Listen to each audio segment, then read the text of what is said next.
Hello everyone. Start करते हैं class 7th के साइंस के चैप्टर 7 से, जो कि है weather, climate and adaptation of animals to climate. इसके हम लोग एक्सरसाइज के क्वेश्चंस करेंगे। नाउ सबसे पहला क्वेश्चन है, name the element that determine the weather of a place. यानी उस एलिमेंट के बारे में बताइए जो कि किसी भी जगह के वेदर को डिटरमाइन करता है। ठीक है, एलिमेंट का नेम करिए या फिर उस एलिमेंट्स के बारे में बताइए जो किसी भी जगह के वेदर को डिफाइन करते हैं, डिटरमाइन करते हैं, जिससे वेदर पे सीधा असर पड़ता है। So temperature, humidity, rainfall, wind, all these things are the element जो कि वेदर को डिटरमाइन करती हैं। Okay, when are the maximum and minimum temperature likely to occur during the day. जो मैक्सिमम टेम्परेचर आपको देखने को मिलेगा वो जनरली आपको देखने को मिलेगा इन द आफ्टरनून, यानी कि दिन में, और जो मिनिमम टेम्परेचर है वो आपको देखने को मिलेगा अर्ली मॉर्निंग या फिर रात को। ठीक है, तो मैक्सिमम टेम्परेचर कब देखने को मिलेगा और मिनिमम कब देखने को मिलेगा? Maximum in the afternoon and minimum in the early morning और इन द इवनिंग, या फिर आप नाइट बोल सकते हैं। No fill in the blanks. The average weather taken over a long time. जब आप किसी जगह के वेदर को देख देख के आप एक एवरेज वेदर के बारे में मालूम करते हो तो उसको हम लोग बोलते हैं climate. Okay, now next is a place receive very little rainfall and the temperature is high through out the year. The climate of that place will be dash and dash. इसने क्या बोला? वो जो प्लेस है उसमें बहुत कम rainfall होगी and temperature वहां पे काफी ज्यादा है थ्रू आउट द ईयर। तो वो प्लेस कौन कौन सी, मतलब उसके क्या क्लाइमेट हो सकता है? तो उस जगह का क्लाइमेट हॉट होगा क्योंकि ऑब्वियसली बहुत ज्यादा टेम्परेचर हाई रहता है। लिटिल रेनफॉल है तो मतलब वो ड्राई रहेगा, या ड्राई एंड हॉट दोनों में से कुछ भी लिख सकते हैं। The two region of the earth with extreme climatic conditions are, simple सी बात है, जहां पे एक्सट्रीम क्लाइमेटिक कंडीशन आपको देखने को मिलती है वो होती हैं पोलर रीजन्स। पोलर रीजन्स में बहुत ठंड होती है, और उसके अलावा जो इक्वेटर के पास वाला एरिया है जहाँ काफी गर्मी और जिसे कहते हैं काफी ह्यूमिडिटी वगैरह देखने को मिलती है, दैट इज ट्रॉपिकल रीजन। तो ये दोनों रीजन ऐसे हैं जहां पे आपको एक्सट्रीम क्लाइमेट देखने को मिलता है। ठीक है, now next is indicate the type of climate of the following areas. Jammu and Kashmir, यहाँ पे आपका जो जम्मू एंड कश्मीर है वो आपका, एक सेकेंड रुकिए, इसको हम लोगों ने, ओके गड़बड़ी हो गई एक छोटी सी मेरे से। यहाँ पे basically Kerala should be hot and ये आपका जो है this should be cold. Okay, Jammu and Kashmir cold and wet में आ सकता है, बारिश होती है वहां पे। केरला आपका गर्म में आता है, ठीक है, और वेट होता है, तो काफी ज्यादा ह्यूमिड रहता है वो। Jammu and Kashmir generally cold रहता है। Rajasthan hot and dry, that is बिल्कुल करेक्ट, क्योंकि वो काफी ज्यादा गर्म है और सूखा है। और नॉर्थ ईस्ट इंडिया आपका वेट है। ठीक है, no which of the two changes frequent, which of the two changes frequently weather और क्लाइमेट। कौन सी चीज है जो जल्दी जल्दी चेंज होती है, वेदर या क्लाइमेट? ऑब्वियसली बात है वेदर इज समथिंग जो कि एकदम चेंज हो सकता है। अभी थोड़ी देर पहले कुछ और वेदर है, 5-10 सेकंड या 1-2 मिनट बाद कुछ और हो सकता है, एक हफ्ते बाद कुछ हो सकता है, एक महीने बाद कुछ हो सकता है। तो weather can keep on changing, but climate is something जो कि स्टेबल रहता है। जैसे मैं अगर आपको एक सिंपल लैंग्वेज में बोलूँ, अगर मैं आपको राजस्थान लिख देती हूँ तो आपको खुद पता है कि वहाँ का बहुत ड्राई रहता है, और दूसरी चीज वहां पे बहुत हॉट रहता है क्योंकि बहुत गर्मी है। तो आपके दिमाग में चाहे आज वहां पे बारिश हो रही हो, चाहे वहां का आज वेदर कैसा भी हो, लेकिन क्लाइमेट लॉन्ग टाइम के लिए सेम ही रहता है ना। Now following are some of the characteristics of animal diet heavy on fruits. तो ये आपको क्या बताना है? For each characteristic indicate whether it is an adaptation for tropical rain forest और पोलर रीजन्स।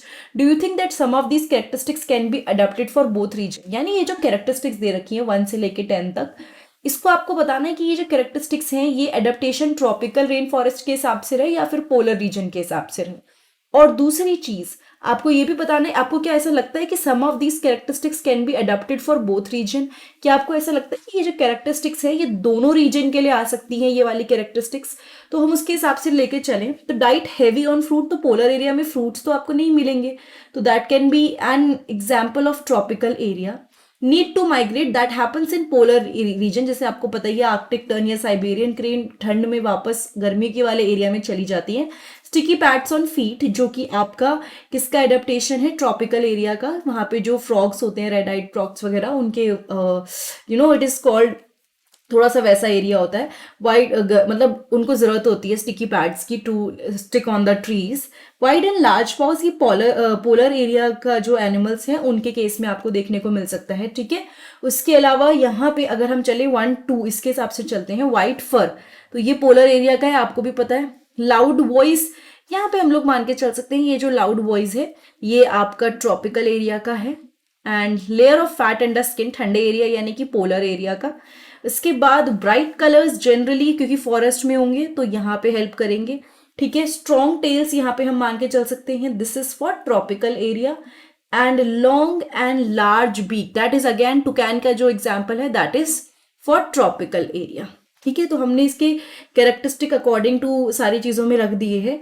अब अगर आप इसमें से देख के चलेंगे, कुछ इसमें से कैरेक्टरिस्टिक्स हो सकते हैं। देखो माइग्रेशन में ये फिर भी आपका पोलर एरिया वाला है, बट अगर हम स्ट्रॉन्ग टेल्स की बात करें बट वहाँ मंकी नहीं होंगे, तो मोस्टली ये वाले कैरेक्टरिस्टिक हो सकते हैं, बट जनरली हमने कैरेक्टराइज कर ही दिया है ऑन द बेसिस कि जो ट्रॉपिकल के हैं वो उनके हैं और जो आपके पोलार के हैं वो पोलर एरियाज के हैं, ठीक है। नाउ यहाँ पे आते हैं, ये हमने खत्म कर दिया। Next is okay, the tropical rain forest has a large population of animal, explain why it is so. यानी कि ट्रॉपिकल रेन फॉरेस्ट में काफी ज्यादा एनिमल्स देखने को मिलते हैं, ऐसा क्यों होता है ये आपको एक्सप्लेन करना है। देखिए ट्रॉपिकल रेन फॉरेस्ट कहाँ पे सिचुएटेड है, it is situated near the equator. Now as you know equator पे डायरेक्ट वर्टिकल रेज पड़ती है, ठीक है।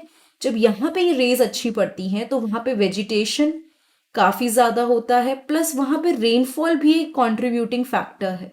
जब ये चीजें प्लेंटी में होती हैं, ठीक है, क्योंकि वहां पे प्रॉपर वार्मथ और रेन रहती है, इसकी वजह से काफी ज्यादा wide variety of plant and animal support मिलता है, वो लोग थ्राइव कर पाते हैं, फ्लरिश करते हैं। The climatic condition in rain forest are highly suitable for supporting an enormous number and a variety of animals. Because of continuous warmth and rain, this region support wide variety of plant and animal. Okay, I hope ये आपको clear है। Next पे आते हैं, question 8 है, explain with example why we find animals of certain kind living in a particular climatic condition. कि कोई एक पर्टिकुलर टाइप का एनिमल ही हमको सर्टेन पर्टिकुलर क्लाइमेटिक कंडीशन में मिलता है, ऐसा क्यों होता है। देखो, animals are adapted to survive in the condition in which they live. अब सिंपल सी बात है, अगर कोई भी एनिमल कोल्ड एरिया में रह रहा है या हॉट एरिया में रह रहा है तो उसके पास ऐसे सर्टेन फीचर्स होंगे, उस एनिमल के पास ऐसे सर्टेन फीचर्स होंगे जो उसको प्रोटेक्ट करेंगे, हेल्प करेंगे अगेंस्ट द एक्सट्रीम कोल्ड और हीट। एग्जाम्पल है, polars bear have white fur so that they are not easily visible in the snowy white background. Polar bear के पास व्हाइट फर होते हैं तो इसीलिए वो इजीली विजिबल नहीं होते स्नोई व्हाइट बैकग्राउंड के अंदर, तो वो it protect them from their predators, वो उनके प्रेडेटर से उनको प्रोटेक्ट करता है, ठीक है।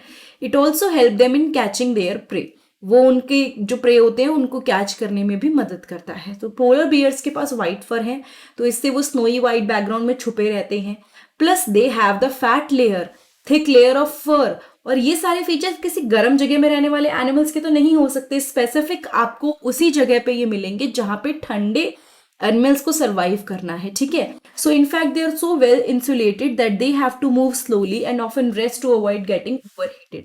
तो उनको क्या करना होता है, स्लोली मूव करना होता है, बहुत आराम आराम से, ताकि उनकी बॉडी ओवरहीट ना कर जाए। Okay, now similarly in rainforest, red-eyed frog has developed sticky pads on its feet to help it climb trees in which it lives. तो रेन फॉरेस्ट में जैसे एक रेड आइड फ्रॉग की बात में ले लूँ, उसने डेवलप कर लिया स्टिकी पैड्स ताकि वो फीट जो बड़े बड़े ट्रीज हैं उस पर क्लाइंब कर ले। सो यहाँ पे हमने क्या देखा, एनिमल्स जो जहाँ पे रहते हैं उसके according they develop certain characteristics, ठीक है। Now how do elephants living in the tropical rain forest adopt itself.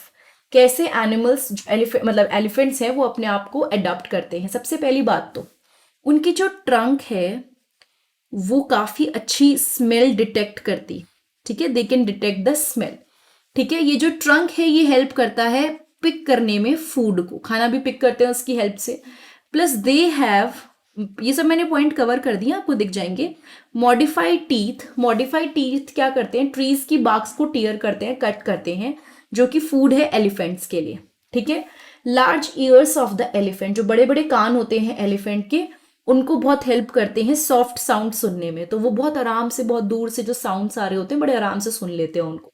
And एक और फंक्शन होता है जो उनके कान होते हैं ना, क्योंकि वो हॉट एंड ह्यूमिड एरिया में रह रहे हैं, ट्रॉपिकल एरियाज में मिल रहे हैं आपको, तो वहां पे ट्रॉपिकल एरियाज में उनके जो बड़े बड़े कान होते हैं ना, उनको ठंडा रखते हैं, दे कीप देम कूल, ठीक है, in hot and humid climate of the rain forest. ठीक है, सो इसके बाद ये क्वेश्चन है, a carnivore with stripes on its body moves very fast while catching its prey. It is likely to be found in polar region, desert, ocean, tropical rainforest. एक carnivore है जो कि बॉडी पे उसके स्ट्राइप्स है और वो बहुत फास्ट मूव कर रहा है ताकि वो अपनी प्रे को कैच कर सके। तो ये जनरली कायदे से जो आंसर है वो तो ग्रासलैंड्स वगैरह होना चाहिए, बट इस केस में वो आपको ट्रॉपिकल रेन फॉरेस्ट में दिखेगा, क्योंकि कोई भी जो आपके बिग कैट्स होती हैं they hunt on certain deer और अदर एनिमल्स, तो वो इस तरह से ही उनके बारे में हम पढ़ेंगे। But grassland should be the right option, but although यहाँ ट्रॉपिकल रेन फॉरेस्ट है। Which feature adopt polar bear to live in extremely cold climate? कौन सा फीचर है जिसकी वजह से पोलर बियर अच्छे से कोल्ड क्लाइमेट में सर्वाइव कर पाते हैं?